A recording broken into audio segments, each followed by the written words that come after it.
Ma clinique, en fait, le service que j'offre, c'est pas seulement en français, c'est en anglais bien sûr, mais c'est aussi en espagnol. Ah, Donc, autant le français est important pour les francophones que l'espagnol est important pour les personnes qui sont latino-américains.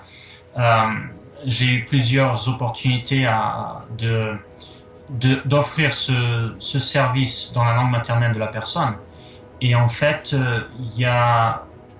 on peut sortir de ces consultations un succès beaucoup plus élevé. Parce que souvent, quand il y a une barrière de langue, on ne peut pas comprendre à 100% ce que la personne veut. On peut analyser, bien sûr, on peut regarder la structure du visage, on peut regarder les yeux, on peut regarder la langue, on peut voir ce qui se passe dans le corps.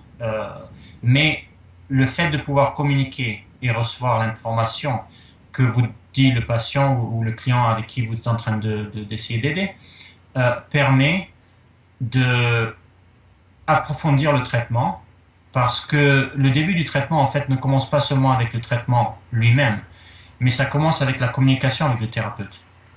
Si une communication avec le thérapeute est assez fluide, alors la confiance commence à s'installer vers le patient et elle sait que ce qu'on va recommander va fonctionner.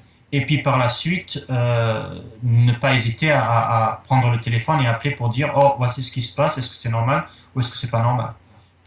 Et s'il y avait cette barrière de langue, ça serait plus difficile, ou bien ils arrêteraient le traitement au lieu de le continuer parce que c'est le processus normal que ça doit se passer.